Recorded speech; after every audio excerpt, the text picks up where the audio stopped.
উত্তরে ভয়ঙ্কর রূপে তিস্তা, দ্রুত বেগে বাড়ছে পানি। এতে 5 জেলায় বন্যার আশঙ্কা করছে পানি উন্নয়ন বোর্ড। লালমনিরহাটে তিস্তায় পানি ধীরে ধীরে বাড়ছে। আগে থেকে খোলা আছে ব্যারেজের 40টি গেট। স্থানীয় পানি উন্নয়ন জানিয়েছে, তিস্তার পানি বিপদসীমার 5 সেন্টিমিটার উপরে প্রবাহিত হচ্ছে। এরই মধ্যে বন্যার শঙ্কায় নদী পাড়ে মাইকিং করেছে প্রশাসন। নীলফামারী ও রংপুরেও বন্যার শঙ্কায় সতর্কতা মাইকিং করেছে স্থানীয় প্রশাসন। উজানের ঢলের কারণে ভারতের গজলডোবায় পানি বাড়ায় খুলে দেওয়া হয়েছে গেট, যার প্রভাব পড়ছে বাংলাদেশে।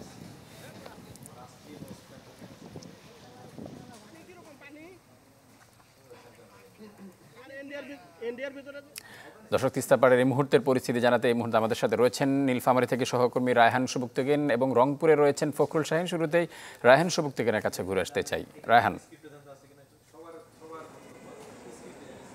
তিস্তায় পানি বাড়ছে মুহুর্মুহু, মানে এত তীব্র গতিতে পানি বাড়ছে যে কিছুক্ষণ আগে আমরা যে চরগুলো তিস্তার বুকে দেখেছিলাম সেই চরগুলো কিন্তু আর এখন নেই। আপনি যদি তিস্তা নদীটাকে এই মুহূর্তে আমরা ব্যারেজ পয়েন্টে রয়েছি, ব্যারেজ পয়েন্টের আশেপাশে যে চরগুলো সবসময় জেগে থাকে সেই চরগুলোর কিন্তু কোনো অস্তিত্ব নেই। আমি আজকে সকাল 12টা থেকে 1টার মধ্যে এসে সেই চরগুলোকে দেখতে পেরেছিলাম। যে অবস্থাটা এখানে দাঁড়িয়েছে, যে পানি যত দ্রুত বেড়েছে, পানি উন্নয়ন বোর্ডের কর্মকর্তারা বলছে যে এই পানিগুলো কিন্তু গজলডোবা থেকে আসছে, কিন্তু সিকিমের যে পানি, সিকিমের বাঁধ ভেঙে উত্তর সিকিমে বাঁধ ভেঙে যাওয়ার কারণে যে পানিটা এখানে এসে যোগ হবে, সেই পানিটা কিন্তু এখনো এখানে আসেনি। তারা বলছে গজলডোবা থেকে 7 থেকে 8 ঘন্টার মধ্যে এখানে পানি আসতে সময় লাগে। সেই সময়টুকুর মধ্যেই আসলে এই অবস্থা দাঁড়িয়েছে। এর থেকে যদি আরো বেশি পানি এসে এখানে যুক্ত হয়, ফলে অবস্থাটা কি দাঁড়াবে সেটা একটা অবস্থা, সেটার কথা কিন্তু তারা আশঙ্কা করছে।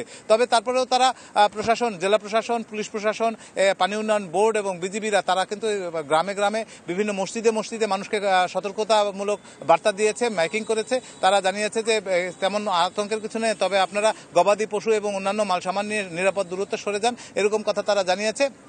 তারপরেও মানুষের মধ্যে ভয়। সবচেয়ে বড় যে জিনিসটা হচ্ছে যে মানুষের মধ্যে, আমি দুই পাড়ের এই যখন এই তীব্র গতিতে পানি বাড়ছে সেই সময় মানুষের মধ্যে যে আতঙ্কটা দেখেছি, যে তীরবর্তী যে ফসল রয়েছে সেগুলো আসলে তলিয়ে যাবে, সেগুলো কিন্তু নষ্ট হয়ে যাবে, সেই আশঙ্কা, সেই আতঙ্ক মানুষের মধ্যে কাজ করছে।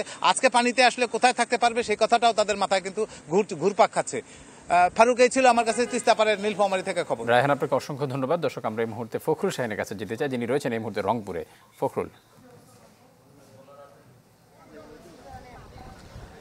ফারুক, বিভিন্ন গণমাধ্যমে এবং রংপুর পানি উন্নয়ন বোর্ডের যে তথ্য, সেটি হচ্ছে যে ভারতের সিকিমে ড্যাম ক্ষতিগ্রস্ত হয়েছে এবং পানি আসা শুরু হয়েছে বাংলাদেশের যে তিস্তা পয়েন্ট সেখানে, এবং এই খবর আসলে সবখানে ছড়িয়ে গেছে। এবং আমরা এর আগে খবর নিয়েছি যে গঙ্গাচড়া, রংপুরে যে গঙ্গাচড়া আছে, যে তিস্তার তীরবর্তী এলাকায় ইতিমধ্যে প্রশাসনের পক্ষ থেকে মাইকিং করা হয়েছে, সতর্ক করে দেওয়া হয়েছে। এবং পানি উন্নয়ন বোর্ডের যে তথ্য সেটি বলছে যে যেভাবে পানি আসছে, আজকে রাতের মধ্যেই হয়তো এই তিস্তার পানি উপসে যে নিম্নাঞ্চল আছে এবং চরাঞ্চল আছে সেগুলো প্লাবিত হওয়ার আশঙ্কা রয়েছে।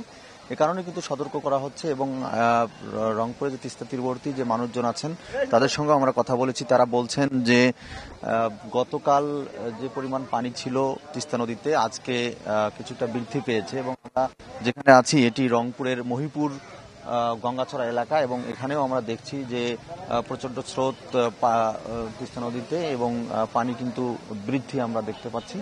তো আমরা পানি উন্নয়ন বোর্ডের সঙ্গে কথা বলেছি। পানি উন্নয়ন বোর্ডের যেটি বলেছে যে বাংলাদেশে যদি পানি বৃদ্ধি পায় তাহলে 5টি জেলা, বিভিন্ন অঞ্চল কিন্তু প্লাবিত হবে। তার মধ্যে রংপুর, লালমনিরহাট, নীলফামারী, কুড়িগ্রাম এবং গাইবান্ধা, এবং রংপুরের যে 3টি উপজেলা আছে বরাবরই পানি বৃদ্ধি পেলে বা উজানের ঢল আসলে প্লাবিত হয়, সেগুলো কিন্তু গঙ্গাচড়া এবং পীরগাছা, কাউনিয়া, এই 3টি উপজেলা। এবং আমরা খবর পেয়েছি যে কাউনিয়া পয়েন্ট যে তিস্তা আছে সেখানে কিন্তু বিপদ সীমা ছুঁই পানি, এবং তারপরেই কিন্তু গঙ্গাচড়া যে মহিপুর তিস্তা পয়েন্ট আছে সেখানেও পানি বাড়ছে।